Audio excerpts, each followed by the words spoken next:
नमस्कार दोस्तों, मैं संदीप आप सभी का स्वागत करता हूं हमारे चैनल इको इवेंट्स पर। आज हम डिस्कस करेंगे अपकमिंग इवेंट जो बहुत ही इंपॉर्टेंट है, वो है नॉन फॉर्म पेरोल। चलिए शुरू करते हैं और जानते हैं इस इवेंट के सभी पहलुओं को और ये कैसे हमारे फाइनेंशियल मार्केट्स को अफेक्ट करता है। तो बने रहिए हमारे साथ और इस वीडियो को अंत तक जरूर देखिए। चलो शुरुआत करते हैं। नॉन फॉर्म पेरोल ये एक की इकोनॉमिक इंडिकेटर है और ये इवेंट इकोनॉमिक हेल्थ को इंडिकेट करता है। ये event every month first Friday को रिलीज होता है और ये डेटा जो होता है ये US bureau of labour statistic release करता है। और ये इवेंट और इस डेटा में मेजर करते हैं कि कितने जॉब्स ऐड हुए हैं पिछले मंथ में और उनमें ग्रोथ हुई है या नहीं। यही नॉन फॉर्म पेरोल डेटा में मेजर होता है। तो चलिए हम देखते हैं ये जो नॉन फॉर्म इवेंट है ये फ्राइडे को रिलीज हो रहा है अराउंड 8:30 को। प्रीवियसली ये जब न्यूज रिलीज हुआ था तो एक्चुअल जब ये न्यूज रिलीज हुआ था तो ये 272,000 में रिलीज हुआ था। मतलब ये फोरकास्ट से भी ज्यादा आया था, मीन्स पॉजिटिव में रिलीज हुआ है। ओके और अभी एक्सपेक्ट कर रहे हैं कि 194,000 जॉब ग्रोथ हुई है कंपैरेटिवली। प्रीवियस 272,000 था, अभी बता रहे हैं कि 194,000 जॉब क्रिएट हुई है। तो अगर एक्चुअली में अगर 194 से ज्यादा रिलीज होता है तो हम इसे एक्सपेक्ट करेंगे कि ये पॉजिटिव में रिलीज होगा। ओके अगर ये 194 से कम रिलीज होता है एक्चुअली में तो ये एक निगेटिव इंपैक्ट होगा यूएस इकोनॉमी पे। तो हम देखते हैं कि इसका क्या एक्सपेक्टेड है कि ये पॉजिटिव में आ सकता है या नहीं आ सकता है। ओके तो फिर हम देखते हैं जो प्रीवियस वीक में जो डेटा रिलीज हुआ था, जैसे एस&पी ग्लोबल मैन्युफैक्चरिंग और अगर हम देखेंगे job openings plus ADP non farm employment change, initial jobless claim, ये सारे जो न्यूज़ है इससे हम एक आइडिया लगा सकते हैं कि जो अपकमिंग इवेंट है नॉन फॉर्म पेरोल वो पॉजिटिव में आ सकता है या नहीं। तो चलिए जो इंपॉर्टेंट जो न्यूज़ है, जो इवेंट जो रिलीज हुई है लास्ट यही वीक में, तो उसका मैंने एक लिस्ट बना के रखा है। तो उसमें हमें आइडिया आएगा कि इसमें पॉजिटिव एक्सपेक्टेड है या नहीं। जो भी जो job data US non farm job data जो रिलीज होने वाला है तो उससे क्या उसमें क्या एक्सपेक्टेड है। तो अगर हम देखेंगे पास्ट में जो आईएसएम मैन्युफैक्चरिंग एम्प्लॉयमेंट जो आईएसएम मैन्युफैक्चरिंग का रिलीज हुआ है वो निगेटिव में रिलीज हुआ है। मतलब मैन्युफैक्चरिंग सेक्टर में जो एम्प्लॉयमेंट था वो कम हुआ है।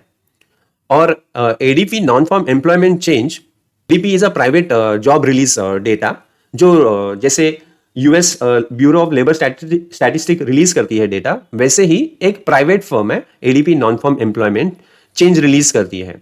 ओके तो ये बता रहा है कि ये इंडिकेट कर रहा है, ये जस्ट 2 दिन पहले आता है तो ये बता रहा है कि ये निगेटिव में आया है। 115 के जॉब क्रिएट हुए, एक्सपेक्टेड 163 था। ओके और कंटिन्यूइंग जॉबलेस क्लेम है, जो जॉबलेस क्लेम है वो अभी बढ़ गया है। अगर हम देखेंगे 1,858,000 अभी रिसेंट रिलीज हुआ है और प्रीवियसली 1,832 था। तो और एक्सपेक्टेड से भी ज्यादा हुआ है। तो एक निगेटिव है जॉब डेटा के लिए, क्योंकि अनएम्प्लॉयमेंट बढ़ेंगे तो ही जॉबलेस क्लेम होगा। ओके अगर इनिशियल जॉबलेस क्लेम देखेंगे तो वो भी बढ़ा हुआ है अभी जो रिलीज हुआ है। तो ये 238,000 बता रहा है और पहले 234,000 था। तो इनिशियल जॉबलेस क्लेम्स भी बढ़ा हुआ है और इनिशियल जॉबलेस क्लेम है अगर हम लास्ट 4 वीक का एवरेज देखेंगे तो भी वो बढ़ा हुआ है। तो लास्ट मंथ में पूरा एवरेज करके निकाला तो भी बता रहा है कि 238,50,000 ये आया है। तो ये एक निगेटिव इंपैक्ट है जो एनएफपी के लिए, जो नॉन फॉर्म पेरोल जो न्यूज रिलीज हो सकता है उसके लिए ये निगेटिव में है।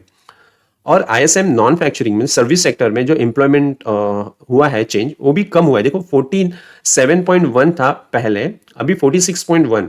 एक्सपेक्टेड बता रहा था कि बढ़ेगा सर्विस सेक्टर में, बट अभी एक्सपेक्टेड था 49, बट अभी जब रिलीज हुआ है वो 46.1 में रिलीज हुआ है। इसका मतलब सर्विस सेक्टर में भी एम्प्लॉयमेंट कम हुआ है। तो अगर हम देखेंगे ऑलमोस्ट 7 फैक्टर में से सिक्स फैक्टर जॉब डेटा के जो रिलेटेड है वो बता रहा है कि निगेटिव है, और जेएलटी जॉब ओपनिंग मई का डेटा है ये, बट ये पॉजिटिव बता रहा है।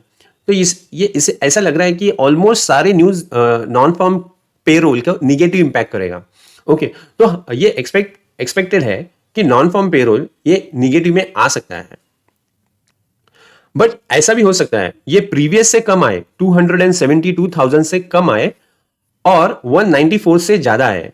ओके, बट ये एक्चुअली में निगेटिव इंपैक्ट ही होगा, और इसे हम ये कंसीडर करेंगे कि US economy is slowing down, और maybe next Fed meeting में इंटरेस्ट रेट चेंज के डिसीजन यूएस फेड ले सकता है।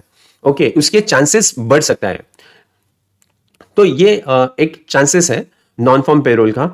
तो अभी एक्चुअली में तो अभी रिलीज हुआ नहीं है, तो हमें थोड़ा आइडिया कब आएगा इंटरेस्ट रेट चेंज का। अगर कल ये अगर एक्चुअल में निगेटिव रिलीज होता है, फोरकास्ट से भी कम आता है, अगर 175 या 170 तक आता है, तब ये एक्चुअली में निगेटिव इंपैक्ट बहुत ज्यादा रहेगा और यूएस इंटरेस्ट रेट चेंज करने के बारे में सोच सकती है तभी यूएस फेड। ओके, तो ये ऐसा एक स्मॉल वीडियो था हमारी तरफ से, एक रफ आइडिया देने के लिए कि क्या एक्सपेक्टेड हो सकता है नॉन फॉर्म पेरोल का कमिंग जो इवेंट है फ्राइडे में। तो फिर हम एक्सपेक्ट कर रहे हैं कि ये थोड़ा सा निगेटिव में आ सकता है।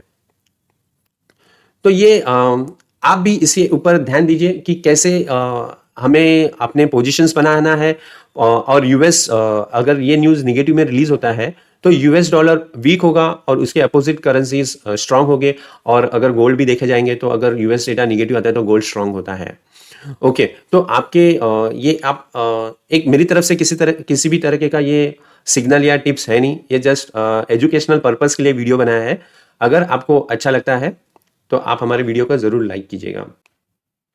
दोस्तों, आज के लिए बस इतना ही। अगर आपको हमारा वीडियो पसंद आया हो तो इसे लाइक करें, हमारे चैनल इको इवेंट्स को सब्सक्राइब करें, और अपनी राय या सवाल कमेंट सेक्शन में लिखिए। हम आपके सारे सवालों का जवाब जरूर देंगे। ऐसे ही महत्वपूर्ण टॉपिक्स के बारे में वीडियो के लिए हमारे चैनल को सब्सक्राइब जरूर करें। धन्यवाद, और मिलते हैं अगले नए इकोनॉमिक्स इवेंट्स के साथ नेक्स्ट वीडियो पर। तब तक के लिए सुरक्षित रहे, खुश रहे, बाय बाय।